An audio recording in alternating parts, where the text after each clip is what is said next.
السلام علیکم ورحمۃ اللہ وبرکاتہ۔ ناظرین، آپ دیکھ رہے ہیں ٹروتھ ہسٹری چینل۔ آج کی ویڈیو میں ہم بات کرنے والے ہیں محمد علی کی۔ ناظرین، محمد علی دنیا کے عظیم ترین باکسر تھے۔ ان جیسا کوئی باکسر نہ پیدا ہوا اور نہ ہی آئندہ پیدا ہوگا۔ انہوں نے جب بھی رنگ میں قدم رکھا تو حریف کو چاروں شانے چت کرنے کے بعد ہی باہر نکلے۔ ناظرین، جب انہوں نے اسلام قبول کر لیا تو باکسنگ رنگ میں بھی کسی کی پرواہ کیے بغیر رب کریم کے سامنے سر جھکا دیتے تھے۔ پہلے نماز کا فرض ادا کرتے، محمد علی نماز کی ادائیگی کے بعد ہی رنگ میں اترا کرتے تھے۔ ناظرین، محمد علی دیر تک اس دیوار کو چومتے رہتے جس دیوار پر رب کریم یا حضرت محمد صلی اللہ علیہ وسلم کا مبارک نام لکھا ہوتا تھا۔ ایسی دیواروں کے سامنے سے بھی جھک کر گزرا کرتے تھے۔ ناظرین، محمد علی کے دل میں بچپن سے ہی کچھ نیا کرنے کی امنگ تھی۔ وہ سر اٹھا کر جینا چاہتے تھے۔ امریکہ میں سیاہ فاموں کے لیے سر اٹھا کر جینا قدرے ناممکن تھا، لیکن ان کے وہم و گمان میں بھی نہ تھا کہ ایک دن وہ عظیم ترین باکسر بن جائیں گے اور باکسنگ ہی ان کا ذریعہ معاش ہوگی۔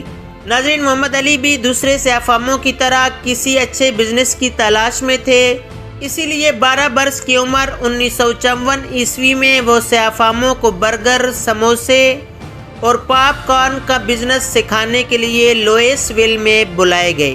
ایک اجلاس میں شریک ہوئے۔ سرخ اور سفید رنگ کی پسندیدہ بائک باہر کھڑی کر کے خود اندر چلے گئے۔ ناظرین، جب محمد علی اجلاس اٹینڈ کرنے کے بعد واپس باہر آئے تو ان کی بائک کوئی چور لے اڑا تھا۔ قریبی موجود کولمبیا جم کے مالک جو مارٹن نے انہیں پولیس سے رجوع کرنے کا مشورہ دیا۔ اپنی خود نوشت میں محمد علی لکھتے ہیں کہ میں بائک کی تلاش میں ہر جگہ دوڑ رہا تھا۔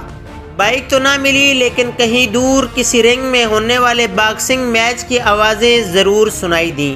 دھم دھم گھونسے پڑ رہے تھے۔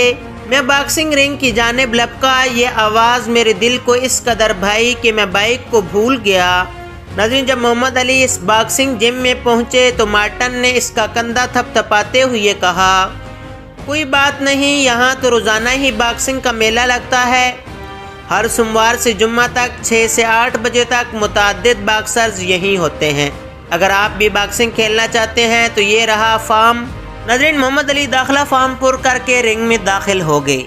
ایک مرتبہ رنگ میں داخل ہونے کے بعد محمد علی عالمی چیمپئن بن کر ہی رنگ سے باہر نکلے۔ ناظرین، پہلی بار جب محمد علی ایک بڑے باکسر سے مقابلے کے لیے رنگ میں اترے، اس تجربہ کار باکسر نے مار مار کر ان کی ناک موٹی کر دی تھی، جگہ جگہ سے کھال پھٹ گئی تھی اور جسم سے خون رس رہا تھا۔ یہی وہ وقت تھا جب انہوں نے ہر کسی کو ہرانے کا عزم کیا تھا۔ وہ ایک ہی راؤنڈ میں باکسنگ کی باریکیاں سمجھ گئے تھے۔ کس باکسر کو کہاں مارنا ہے وہ سب جان گئے تھے۔ ناظرین، یہ باکسنگ کا مقابلہ ہارنے کے ٹھیک 6 ہفتے بعد وہ دوبارہ رنگ میں اترے۔ ان کے مقابلے میں تجربہ کار باکسر رونی اوک کیفی تھے، لیکن محمد علی فاتح بن کر نکلے۔ یہ مقابلہ ان کی ریاست کینٹکی میں ٹی وی پر دکھایا گیا۔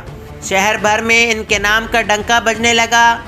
ان کے والد کاسیس کلے سینئر نے محمد علی کی باکسنگ کا انداز دیکھتے ہی کہہ دیا تھا، میرا بیٹا مستقبل کا عالمی ہیوی ویٹ چیمپئن بنے گا۔ ناظرین، 1954 عیسوی میں پہلے اہم مقابلے میں کامیابی کے بعد انہیں عالمی چیمپئن بننے کا یقین ہو گیا تھا۔ معزز ناظرین، اسلام لانے سے پہلے باکسنگ کی دنیا کے بادشاہ محمد علی فضائی سفر سے ڈرتے تھے۔ وہ سمجھتے تھے کہ اگر جہاز گر گیا تو میں موت کے منہ میں چلا جاؤں گا۔ ٹرین کے نیچے زمین ہوتی ہے، جہاز کے نیچے تو کچھ بھی نہیں ہوتا۔ ایک بار گر گیا تو زندہ نہیں بچ سکتا۔ حالانکہ انہوں نے فوجی مرکز سے پیراشوٹ بھی خرید لیا تھا، لیکن پھر بھی فضائی سفر پر راضی نہ ہوئے۔ 1960 عیسوی میں روم اولمپکس ہو رہے تھے۔ محمد علی کا جانا ضروری تھا، فضائی سفر ناگزیر تھا۔ محمد علی نے پہلے تو انکار کر دیا، لیکن دنیا ان کے میچز دیکھنے کے لیے بے تاب تھی، اس لیے محمد علی کو جانا پڑا۔ ناظرین، جب محمد علی روم اولمپکس کا مقابلہ جیتنے کے بعد واپس آئے تو ان کا دل بہت غم زدہ تھا۔ ناظرین، محمد علی اپنی خود نوشت میں لکھتے ہیں کہ میں نے سونے کا تمغہ دریائے اوہایو میں پھینک دیا، اس لیے کہ میرا حریف مجھ سے یہ تمغہ چھیننا چاہتا تھا۔ مگر میں نے اسے مار مار کر موت کے قریب تر کر دیا۔ یہ تمغہ دریا میں پھینکنے کے بعد مجھے سکون مل گیا ہے، اس سے مجھے نئی طاقت ملی۔ ناظرین، محمد علی نے مختصر عرصے میں 6 عالمی مقابلے جیت لیے۔ لاس ویگاس میں 7ویں مقابلے میں شرکت کے موقع پر جارج ویگنر سے ملاقات ہوئی۔ یہ ملاقات نہایت ہی حیرت ناک ماحول میں ہوئی۔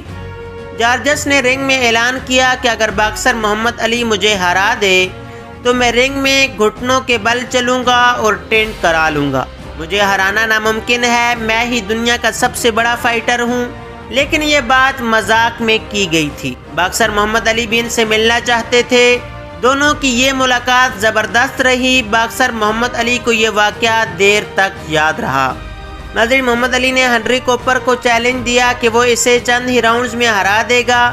ناکامی کی صورت میں اپنے جسم پر 1000 زخم لگانے کے بعد تڑپ تڑپ کر موت قبول کر لے گا۔ چیلنج قبول کرنے کے بعد جب میچ شروع ہوا تو ہنری نے دائیں ہاتھ کا گھونسا کھینچ کر مارا۔ محمد علی فرش پر گر گیا۔ گھنٹیاں بجنے لگیں، لیکن اس کا ٹرینر سب جانتا تھا۔ اس نے امپائر سے کہا کہ محمد علی کے گلوز پھٹ چکے ہیں، انہیں بدلا جائے۔ نئے گلوز کی تلاش شروع کی گئی۔ اس دوران محمد علی کو جوس پلایا گیا، زخموں پر برف لگائی گئی۔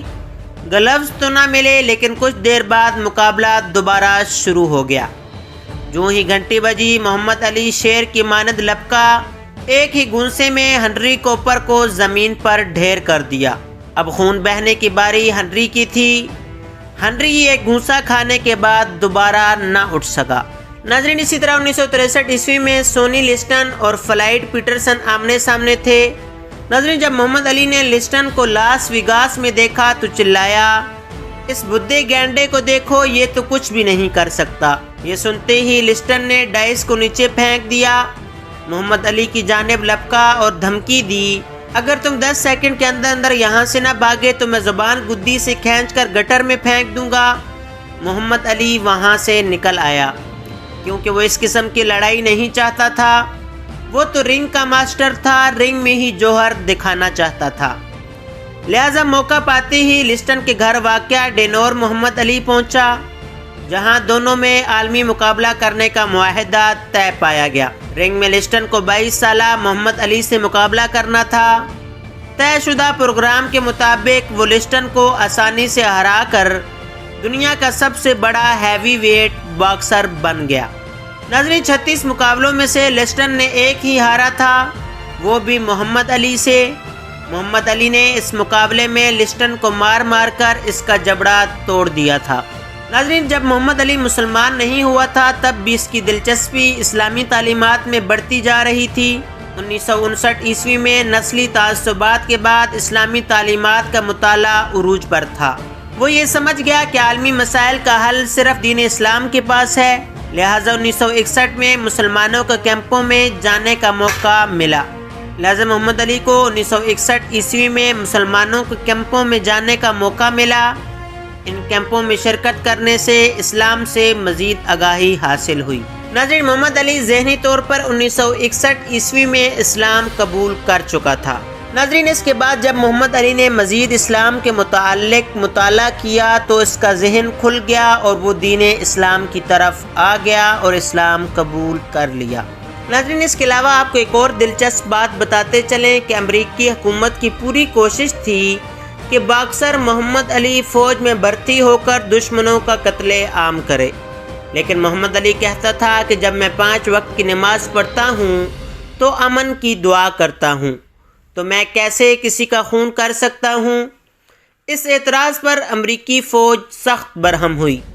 پولیس نے ڈرائیونگ لائسنس کی مدت ختم ہونے کا بہانہ بنا کر 1967 عیسوی میں باکسنگ لڑنے پر پابندی لگا دی اور محمد علی کو میامی ڈیڈ کاؤنٹی جیل بھجوا دیا اور اس سے عالمی ٹائٹل بھی چھین لیا گیا۔ اب وہ ایک عام آدمی تھا۔ جیل میں سے سزائے موت کے قیدیوں کو کھانا دینے کی ڈیوٹی ملی۔ ناظرین، سزائے موت کے ایک قیدی نے پہچانتے ہوئے کہا، بہت خوب، عالمی چیمپئن ہمارے لیے کھانا لے کر آیا ہے۔ ناظرین، اس کے بعد محمد علی کو جلد ہی رہا کر دیا گیا، لیکن ٹائٹل کی بحالی اور مقابلوں میں حصہ لینے کے لیے سپریم کورٹ تک طویل قانونی جنگ لڑنا پڑی۔ بالآخر جون 1970 عیسوی میں سپریم کورٹ نے محمد علی کے حق میں فیصلہ دے دیا، اور یوں محمد علی نے ایک بار پھر سے اپنے باکسنگ کیریئر کا آغاز کیا اور اپنا لوہا منوایا۔ ناظرین، آج کی ویڈیو میں آپ نے باکسنگ کے عظیم چیمپئن اور لیجنڈ محمد علی باکسر کی ڈاکومنٹری دیکھی۔ امید ہے آج کی ویڈیو آپ کو پسند آئی ہوگی۔ اگر ویڈیو پسند آئی ہو تو لائک شیئر کریں اور کمنٹ باکس میں اپنی رائے ضرور دیں۔ ملتے ہیں اگلی ویڈیو میں۔ اللہ حافظ۔